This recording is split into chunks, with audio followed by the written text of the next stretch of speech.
By the way, selama ini praktek agama itu dikaitkan dengan penyakit mental. Tokoh-tokoh di bidang psikologi seperti Freud memandang agama sebagai patologi yang mengindikasikan masalah kesehatan mental si pasien. Nah, karena alasan inilah psikologi menghindari agama pada saat itu ya, selama beberapa dekade. Namun saat ini ya, sudut pandang ini justru bertentangan dengan kondisi manusia, karena yang tadi kita bahas ya, bahwa kebutuhan manusia sendiri tidak hanya terkait dengan rasa aman dan juga keselamatan, tetapi juga mempunyai kecenderungan untuk mencari makna hidup. Maka dari itu, disinilah spiritualitas diperlukan.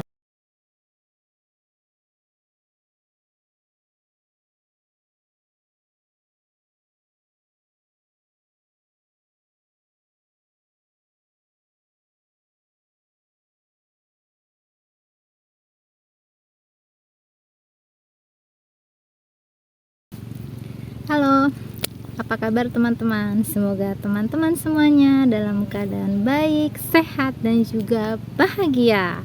Ketemu lagi dengan Sinta di sini. Seperti biasa, saya ingin berbagi pengetahuan dan juga pengalaman seputar spiritual dan kaitannya dengan kesehatan mental.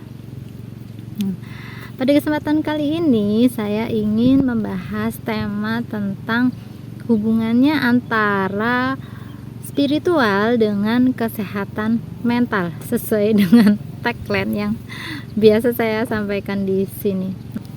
Nah, mengapa saya ingin membahas video tentang hubungan antara spiritual dengan kesehatan mental? Ini berangkat dari kebutuhan saya pribadi terkait dengan spiritual dan juga menyangkut dengan kesehatan mental.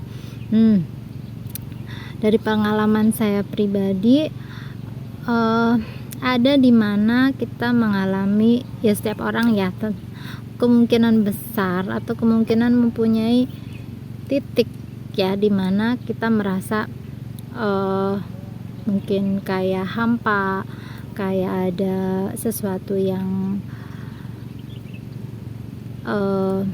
kosong, terus memerlukan pencarian makna. Kemudian selain itu juga ada masa ketika menghadapi krisis ya, karena hidup itu kan penuh dengan misteri ya. Kita tidak tahu apa yang akan terjadi, dan bahkan yang selama ini di pikiran kita itu tidak akan terjadi, tetapi ya ternyata terjadi begitu saja. Ternyata Tuhan punya rencana, punya skenario, sehingga hal yang mengejutkan, yang bisa dibilang kiamat dalam diri itu terjadi kepada siapapun. Nah, termasuk pada saat itu terjadi pada saya gitu. Sehingga di situ ada kebutuhan untuk menggali lebih dalam lagi sebenarnya, karena pada saat krisis itu krisis ini sifatnya bisa terjadi di berbagai aspek ya, dan pada saat terjadi tadi kiamat dalam tanda kutip ya, goncangan jiwa yang begitu dahsyat, dan di situ secara bersamaan ya berbagai aspek itu jeder terjadi kiamat. Jadi di situ kayak ngerasa bahkan orang tua, pasangan, orang-orang terdekat kita gitu ya, pada saat itu jadi kayak ngerasa sendiri, ngerasa kayak memang betul-betul perlu bergantung, perlu mencari kekuatan yang lebih besar lagi dari diri kita. Karena pada saat jatuh sejatuh-jatuhnya gitu ya, itu kan ngerasa kayak masih bisa bangkit lagi perlu bangkit lagi gitu kan untuk meneruskan kehidupan gitu. Jadi karena itu jadi dorongan diri sendiri yang akhirnya berusaha untuk bangkit. Nah, pada saat di kondisi seperti itu tadi, kebutuhan ya, mencari tahu, mendalami, kemudian menggali terkait dengan esensi diri gitu kan, tentang enggak Pak, monggo tentang kehidupan ya, tentang lagi-lagi mencari tahu tentang apa sih sebenarnya tujuan saya sendiri dihadirkan di dunia ini, diciptakan Allah ada di dunia ini. Nah, di situ akhirnya banyak pertanyaan-pertanyaan ya yang larinya ke spiritual gitu ya. Karena kebutuhan itulah akhirnya saya banyak membaca, banyak belajar tentang spiritual dan juga kesehatan mental. Nah, termasuk pada kesempatan kali ini pun saya ingin membahasnya dari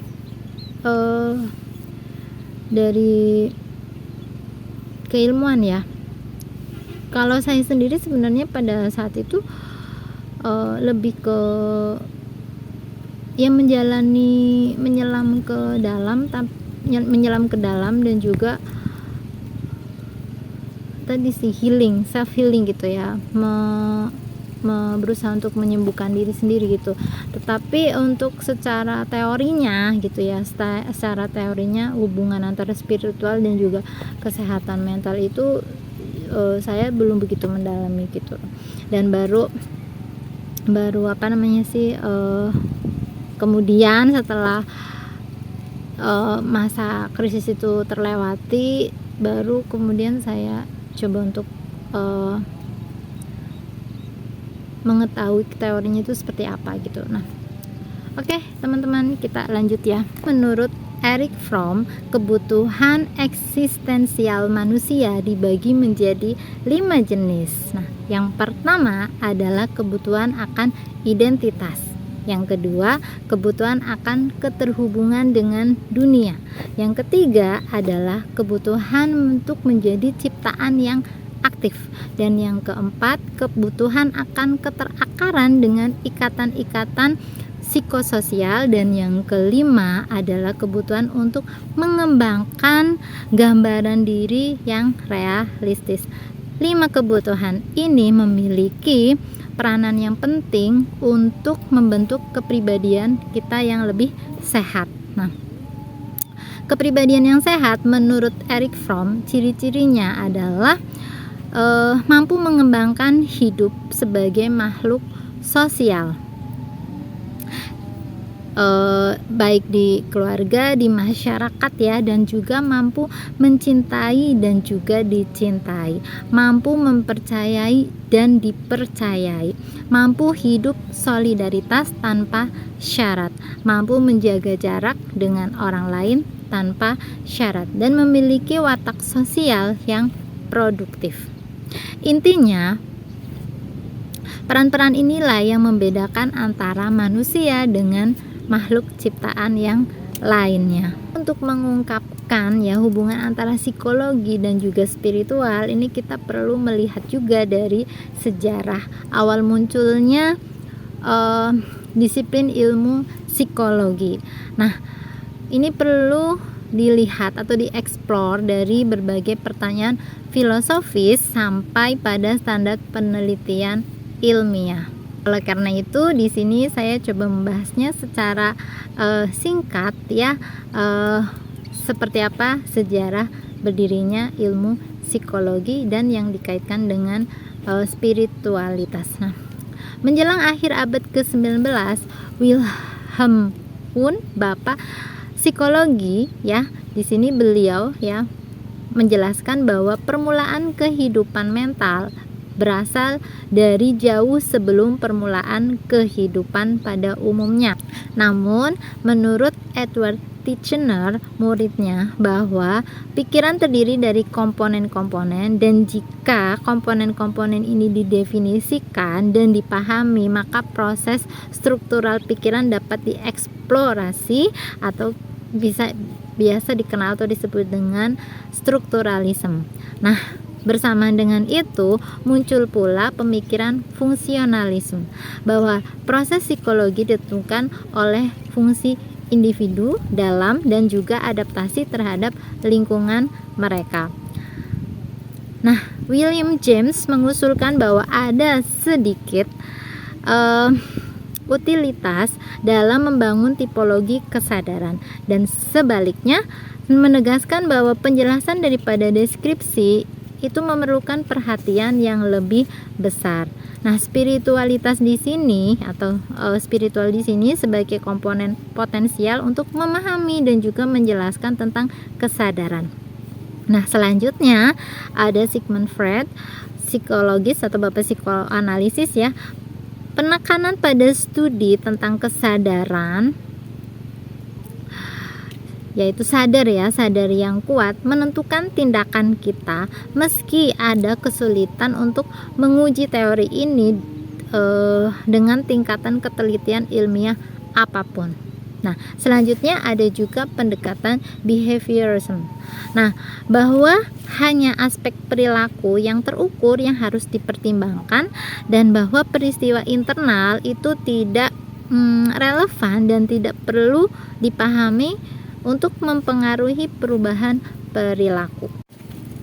Nah, pendukung teori ini salah satunya yang terkenal adalah Ivan Pavlov, dilanjutkan oleh John Weston, Skinner hingga abad ke-20. Meskipun behaviorism mempromosikan eksperimen, juga objektivitas dan melegitimasi psikologi sebagai ilmu, hanya sedikit ruang untuk mempertimbangkan introspeksi dan juga pengalaman subjektif tentang apa arti menjadi manusia. Maka pada saat itu para ahli teori memperjuangkan kebutuhan dan juga aspirasi individu sebagai bagian yang penting dari penyelidikan psikologi. Nah, akhirnya pada era Skinnerian mendorong reaksi balik bahwa cara kerja internal yang tidak terlihat dari dunia batin adalah komponen inti dari pengalaman manusia. Tokohnya di sini ada Abraham Maslow Menurut beliau bahwa semua manusia mempunyai motivasi bawaan untuk berkembang dan juga untuk bertumbuh menuju kehidupan yang lebih baik.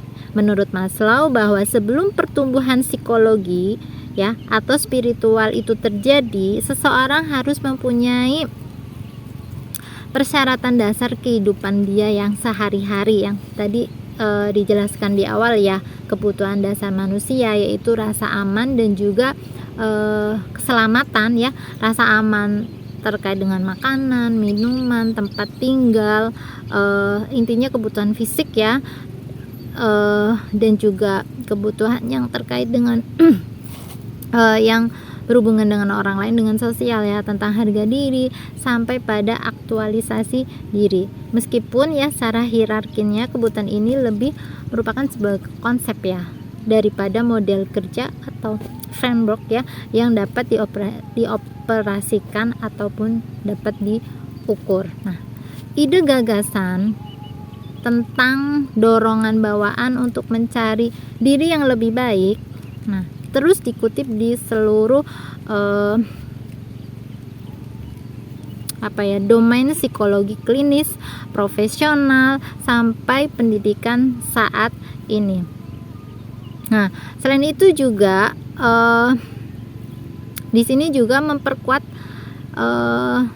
tentang peran dari spiritual dalam psikologi populer. Nah, menariknya di tahun-tahun terakhir Maslow memperluas hierarki dengan menambahkan tahapan transendensi. Nah, transendensi di konsep spiritualisasikan sebagai tahap di luar menjadi versi terbaik dari diri sendiri yang dapat dicapai oleh seseorang. Nah, jadi dari versi terbaik diri sendiri, kemudian menuju atau untuk di outputnya itu ya, untuk keluar diri sendiri berupa tadi spiritualisme atau altruisme atau berbagi kasih, berbagi cinta, berbagi kasih sayang kepada sesama. Nah, ketika seorang sampai pada di tahap ini ya, ini yang bisa dikatakan orang tersebut sampai pada tingkat kesadaran tertinggi sebagai manusia. Nah, karya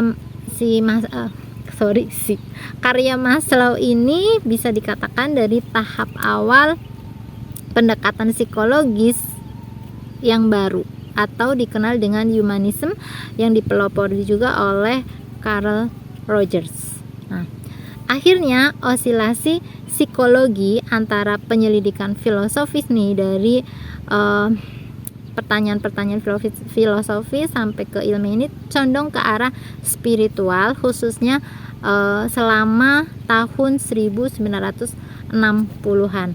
Pertanyaan mendasar adalah apakah perilaku manusia bersifat pasif dan dikendalikan atau ditentukan oleh lingkungan tempat dia berada, atau apakah pengalaman internal tadi ya, yang di dalamnya ada emosi, keyakinan, nilai-nilai. Nah, itu harus dipertimbangkan untuk memahami lebih baik bagaimana kita mengalami realitas ya, dan juga bagaimana menafsirkan realitas itu sendiri. Nah, pada abad 20 psikologi berkembang pesat.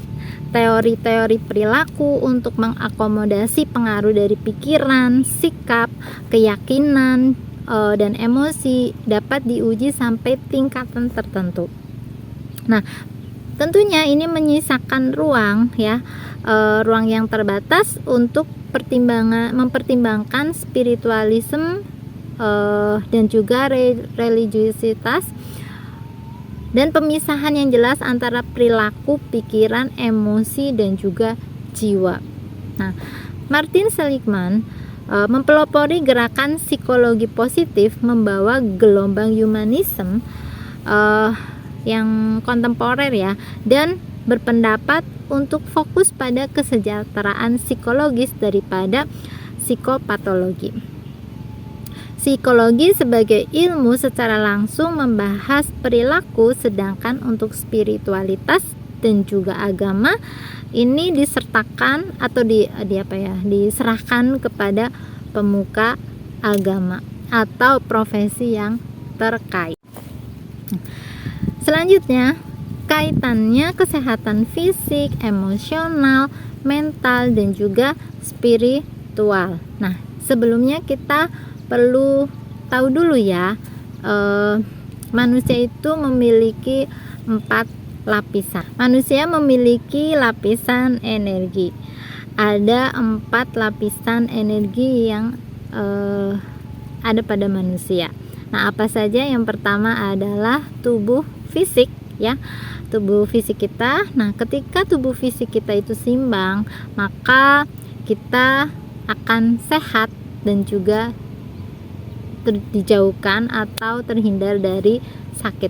Nah, kemudian yang kedua, lapisan yang kedua adalah emosi ya. Nah, lapisan emosi ini ketika keadaannya seimbang, maka diri kita akan merasa nyaman, kemudian mandiri, ceria, secara emosi tidak terganggu gitu ya, happy gitu ya, penuh kasih. Nah, ini secara emosi. Nah, kemudian kalau tidak seimbang itu biasanya stres, kecewa,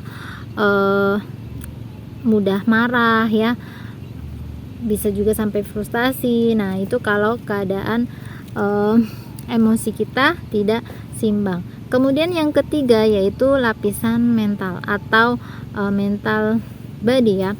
Nah, di sini bisa juga disebut dengan ego, intelek ya, pikiran kita ya. Nah, akan seimbang ya, cirinya itu dengan cepat belajar, kemudian mampu mengambil keputusan sendiri, netral, tahu prioritas, penasaran terhadap ilmu-ilmu baru gitu ya, dan juga menghargai perbedaan, menghargai pendapat orang lain. Ini untuk yang seimbang. Tetapi ketika keadaan lapisan secara mental kita ya itu tidak seimbang, maka akan sulit konsentrasi, merasa paling benar, paling ini, paling itu, dan juga suka debat, egois, manipulatif, fanatik, dan sebagainya. Nah, kemudian lapisan manusia yang keempat yaitu jiwa ya, higher self atau spirit ya. Nah, dalam keadaan yang seimbang ya, orang tersebut akan kreatif ya, menerima ketidakaturan, perubahan hidup gitu ya, ketidakpastian hidup gitu ya, karena perubahan dalam hidup itu kan suatu keniscayaan ya. Nah, kemudian intuitif gitu ya, sadar, toleransi gitu ya. Nah, memahami berbagai macam perbedaan ya, harmoni hidupnya. Nah, tetapi ketika jiwa atau spirit ini tidak seimbang, maka yang dirasakan adalah yang dalamnya orang tersebut adalah apati, rasa takut, cemas, bingung, kesulitan untuk mengambil keputusan, toksik dan juga hilang kendali ya, itu ya, dan lain sebagainya. Itu ketika keadaan level jiwa atau spirit higher self kita tidak sehat atau tidak seimbang.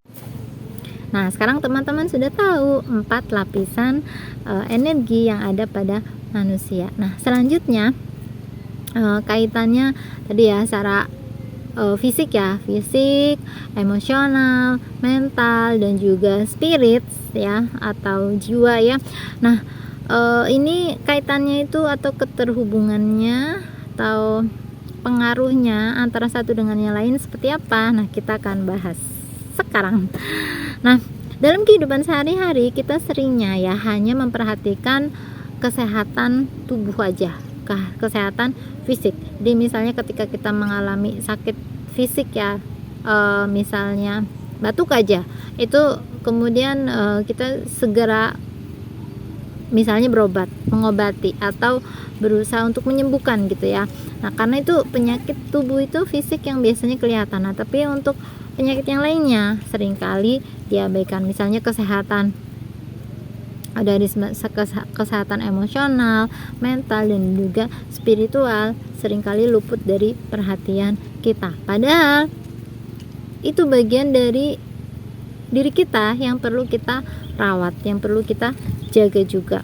Nah, kenapa? Karena di antara keempat ini saling mempengaruhi, saling berkaitan. Ketika tubuh fisik kita sakit, maka akan mempengaruhi kesehatan emosional kita, mental juga kita, dan juga sampai ke spirit kita. Nah, spiritualitas sendiri ya untuk pengaruhnya untuk kesehatan mental. Nah, pekan lalu kita sudah pernah membahas tentang perbedaan antara spiritualitas dan juga religiusitas. Nah, buat teman-teman yang belum menyimak video tersebut, sebaiknya simak untuk bisa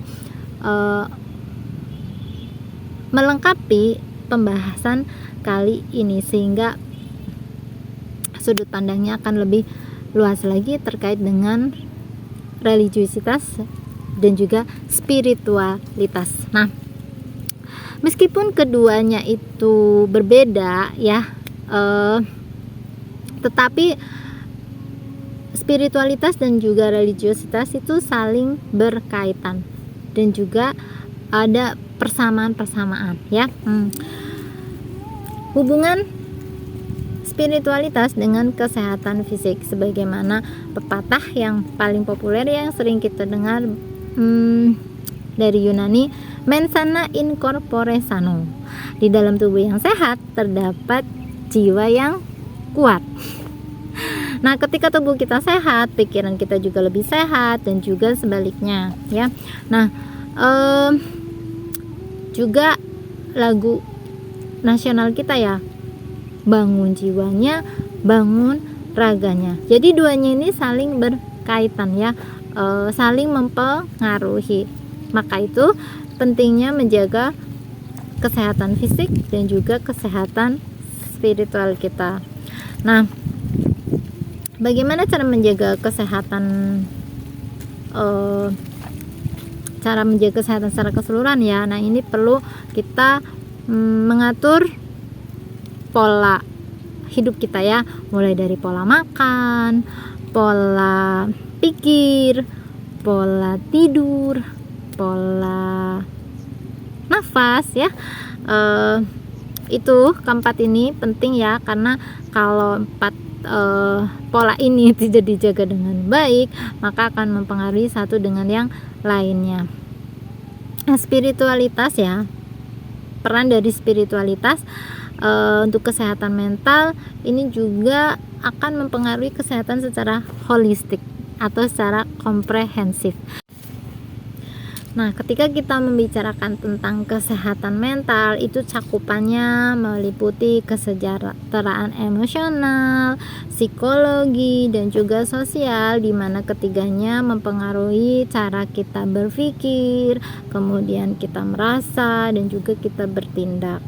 Nah, pentingnya menjaga kesehatan mental dengan cara mengenali emosi kita, tahu bagaimana mengolahnya, merilisnya, dan tahu kapan kita perlu membutuhkan bantuan.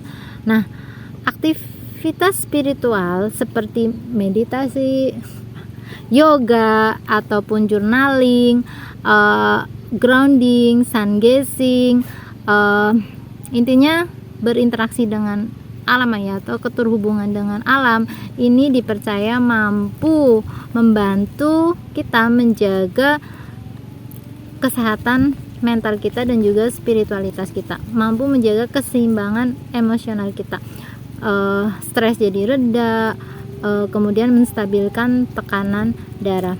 Nah, jadi spiritualitas itu adalah sumber inspirasi yang cukup populer ya pada saat ini ketika kita menghadapi krisis, kegelisahan, tantangan hidup. Nah, begitu banyak penelitian yang menunjukkan bahwa spiritualitas bermanfaat bagi kesehatan tidak hanya tubuh kita, pikiran kita ya, juga tadi emosi kita ya, dan juga meningkatkan rasa penerimaan terhadap diri, penerimaan terhadap realitas kehidupan, dan juga mengurangi atau menetralisir ya emosi negatif, membantu kita mencari makna dan memperdalam hubungan kita dengan diri sendiri, dengan ilahi, dan juga dengan alam semesta.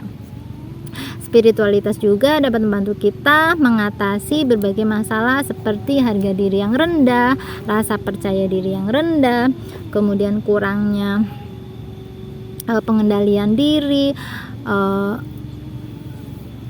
mengatasi rasa takut, cemas, khawatir, yang ini semuanya kaitannya dengan kesehatan mental gitu ya. Nah, lebih lagi untuk membantu kita untuk bertumbuh, untuk berkembang, dan untuk menjadi versi diri kita yang terbaik, dan kita persembahkan untuk semesta, untuk kehidupan ini menjadi kehidupan yang lebih baik. Nah, selain itu juga memahami spiritualitas ya, itu juga memberikan harapan ya, harapan kita akan sesuatu atau gagasan tentang kehidupan setelah kematian. Nah, di sini perlunya adalah untuk mengembangkan harapan, sehingga semangat hidup kita juga kita bisa memaksimalkan potensi diri kita selama kita berada di kehidupan ini, terus belajar, terus bertumbuh, terus berkembang, dan menjadi sukses menjadi manusia versi diri kita sendiri menurut diri kita ya, sesuai dengan versi terbaik kita, sesuai dengan desain yang dia tetapkan untuk masing-masing dari pribadi kita. Seperti yang kita ketahui ya, spiritualitas itu menumbuhkan rasa keterhubungan kita terhadap diri kita sendiri, terhadap alam semesta, dan juga terhadap entitas yang lebih tinggi daripada diri kita. Nah, oleh sebab itu kekuatan inilah ya, kekuatan yang higher self kita ini mampu menjadi penawar yang ampuh untuk mengatasi permasalahan eksistensial diri kita yang terganggu gitu ya, yang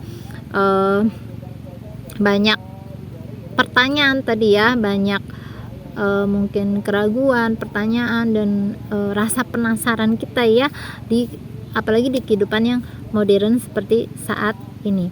Penelitian membuktikan melakukan praktek spiritual itu dapat membantu kita menjaga ya,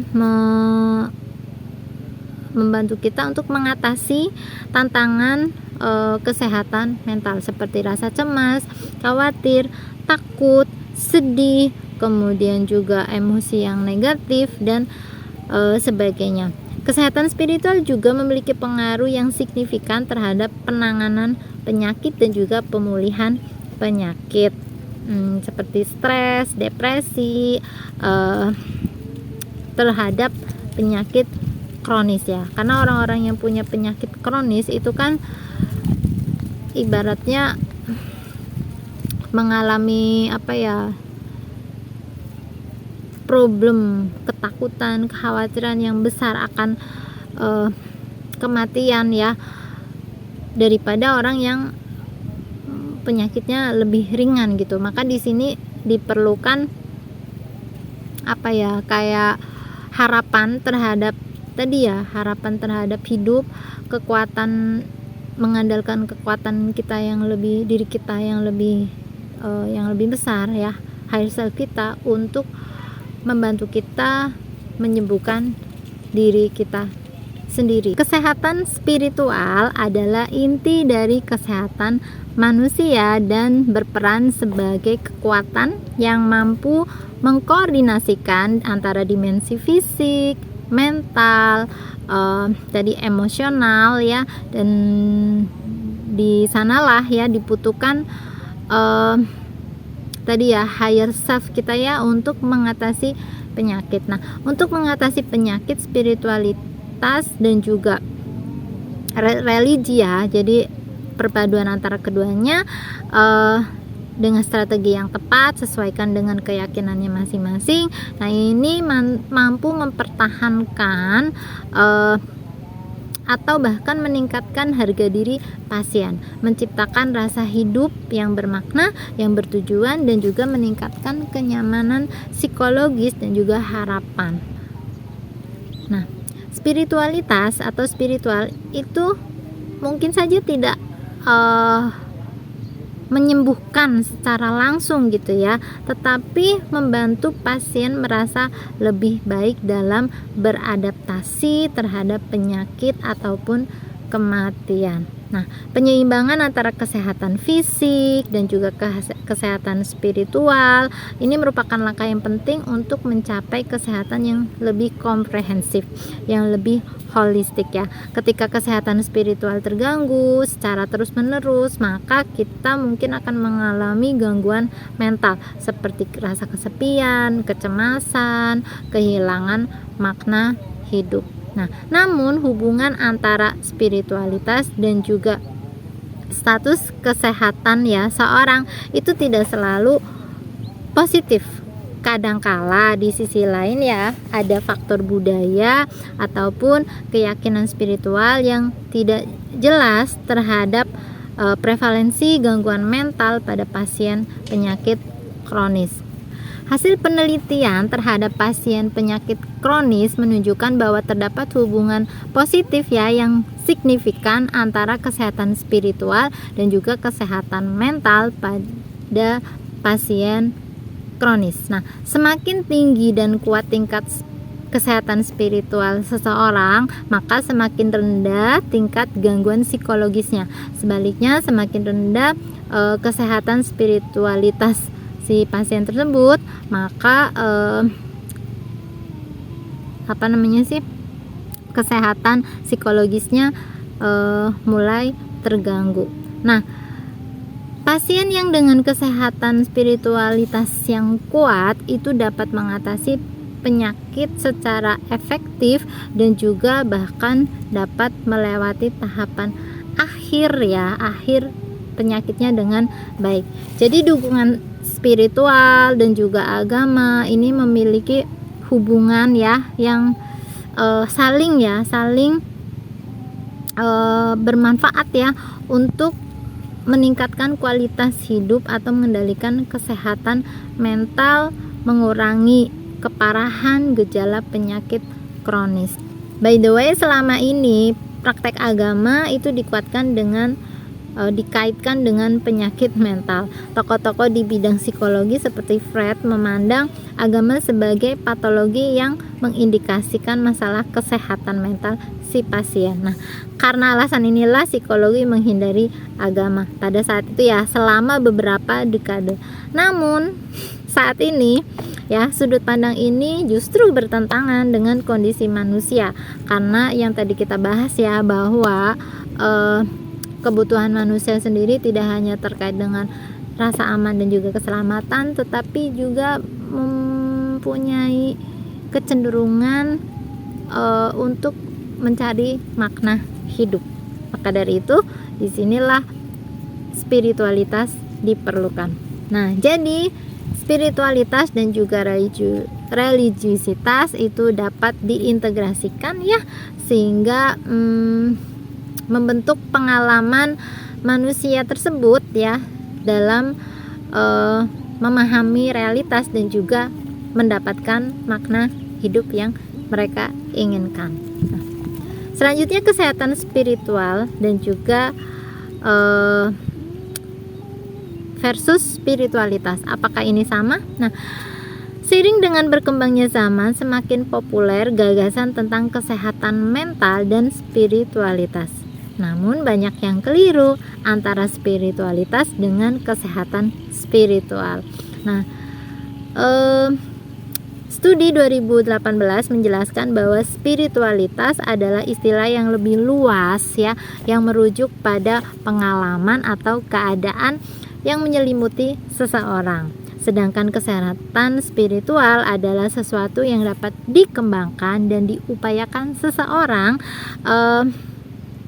tersebut sehingga bisa mencapai tingkatan yang lebih tinggi lagi, atau menjadi manusia yang memiliki spiritualitas yang tinggi. Nah, spiritualitas bentuknya bisa berbeda-beda bagi setiap orang ya. Sedangkan kesehatan spiritual dapat diterapkan pada semua jenis spiritualitas maupun juga melalui religiusitas. Nah, spiritualitas adalah sumber potensi yang dapat diakses oleh setiap orang jika orang tersebut mau, sedangkan kesehatan spiritual adalah spektrum yang dimulai setiap orang. Karena itu kesehatan spiritual itu lebih konkret ya dibandingkan dengan spiritualitas. Penilaian kesehatan spiritual adalah bagian dari diagnosa kesehatan mental. Penilaian kesehatan spiritual juga digunakan untuk menilai kesejahteraan emosional seseorang.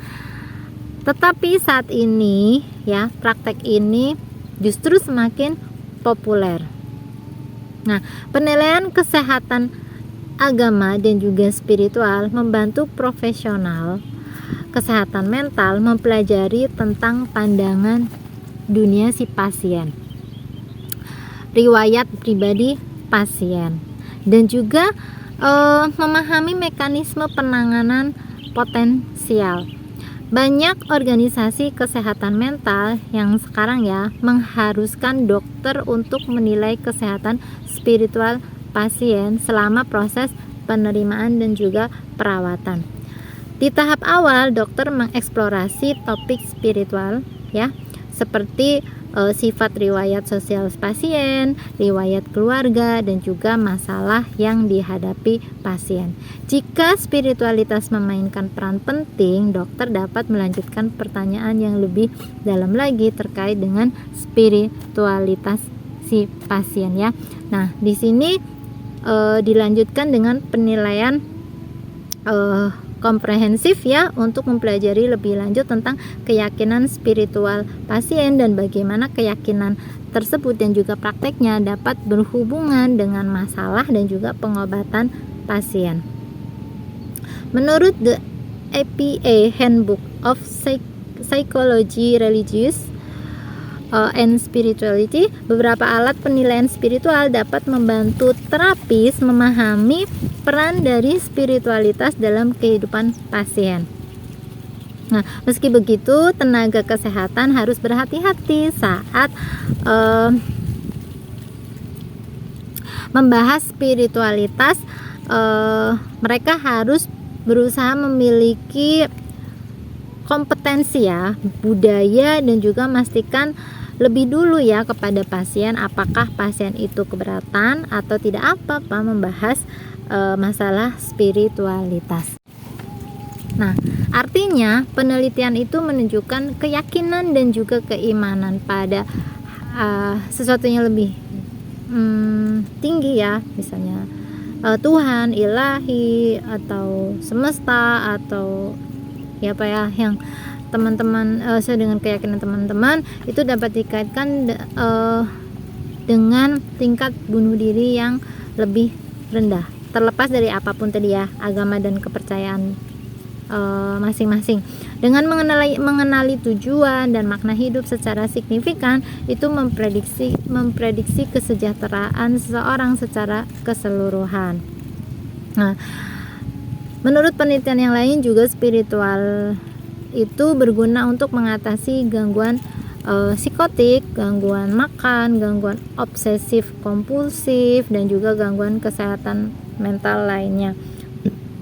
Nah, dengan memahami spiritualitas pasien, terapis lebih mudah atau bisa membantu pasien mengembangkan strategi sepanjang perawatan untuk mengatasi kesulitan atau masalah yang dihadapi oleh pasien serta penyembuhan luka masa lalu pasien tersebut. Nah, spiritualitas juga dapat membantu menyembuhkan penyakit kecanduan ya, seperti kecanduan akan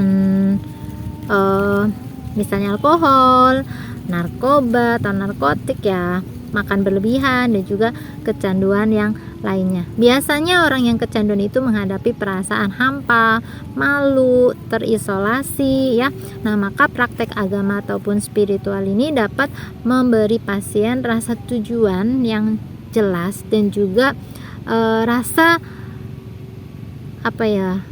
keterhubungan dengan sesuatu yang lebih tinggi ya, entah itu Tuhan ya, entah itu tergantung keyakinan masing-masing ya, untuk tadi mengalahkan kecanduan tersebut. Nah, bahwa dibutuhkan kesadaran penuh dalam praktek spiritual yang dapat membantu pasien ini mengobati kecanduan, mengubah hubungan mereka ke masa yang saat ini ya, mindful ya, dengan salah satunya caranya dengan misalnya meditasi.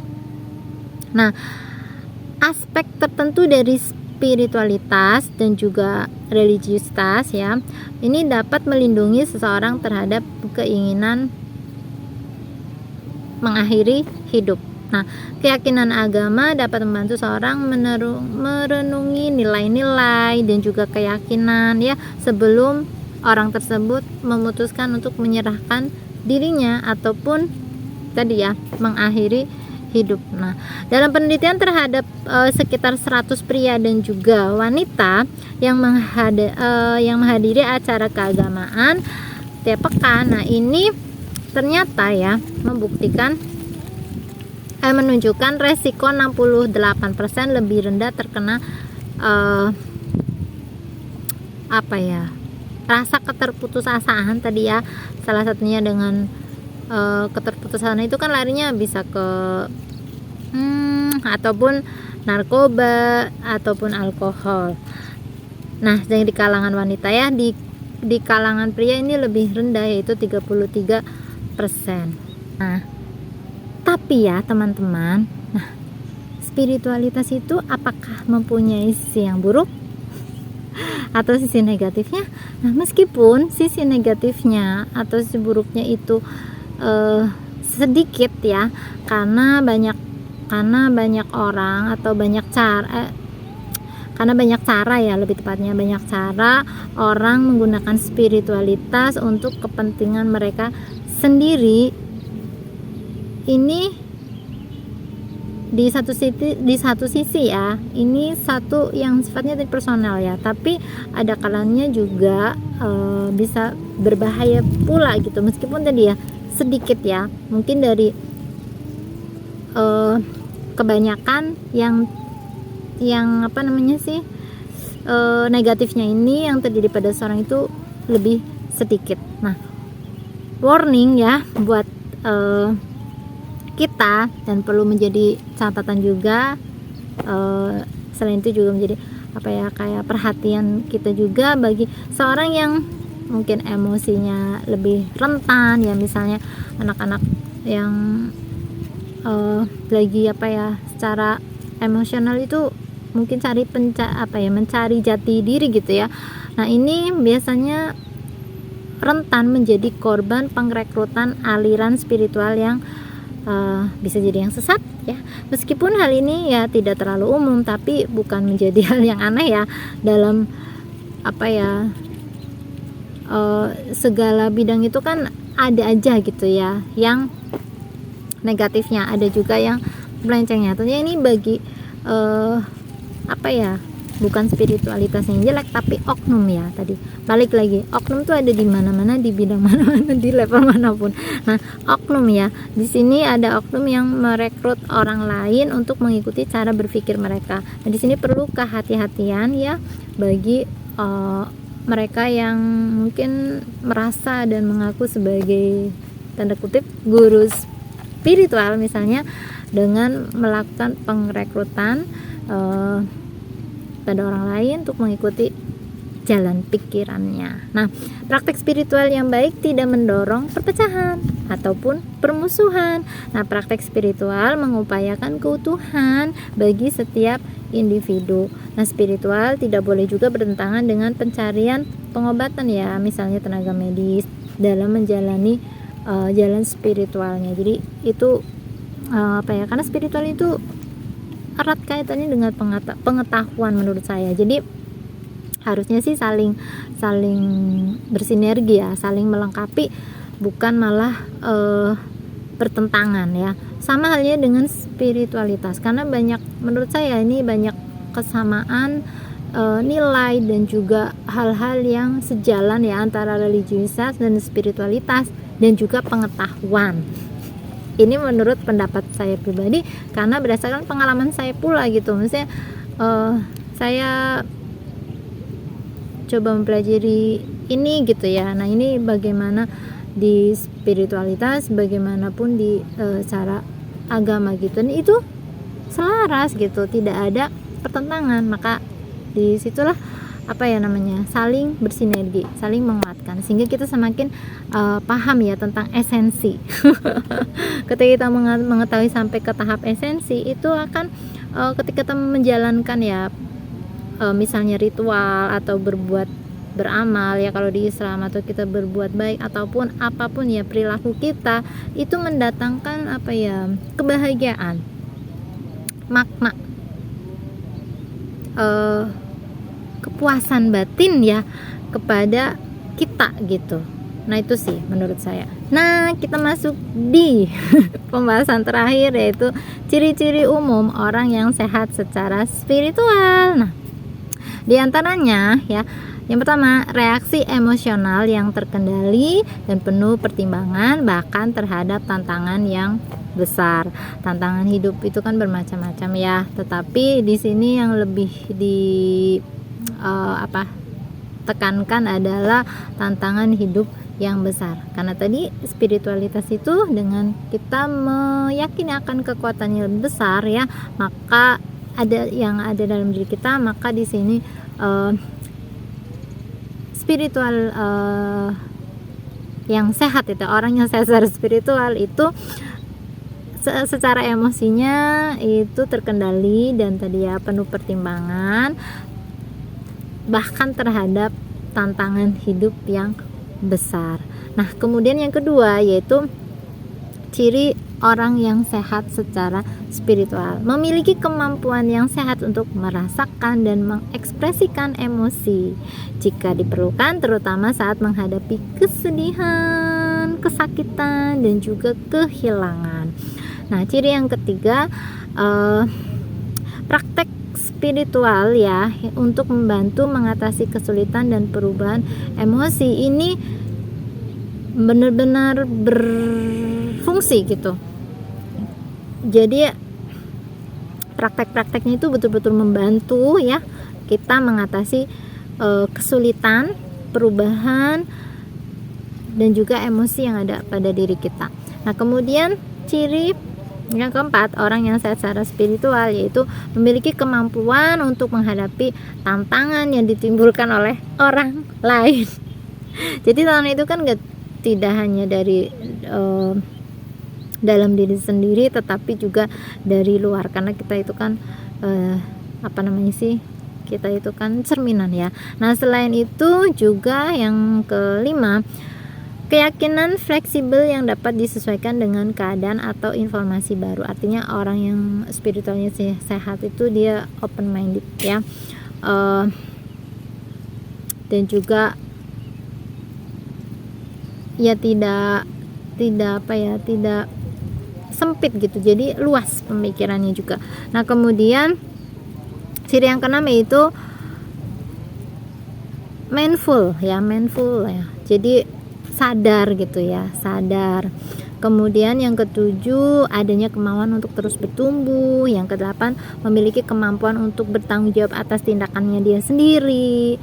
Orangnya fleksibel, toleransi tinggi, kemudian berani untuk mengambil resiko, tenang dalam menghadapi hidup, kemudian berani untuk mengubah hal-hal yang ya perlu diubah, bijaksana dalam menyikapi perbedaan ya, kemudian penerimaan terhadap keterbatasan, baik keterbatasan diri sendiri maupun keterbatasan orang lain ataupun keterbatasan yang ditetapkan yang ada di kehidupan ini. Kemudian juga mempunyai pengendalian diri yang baik, pengendalian secara emosional dan juga secara tindakan ya.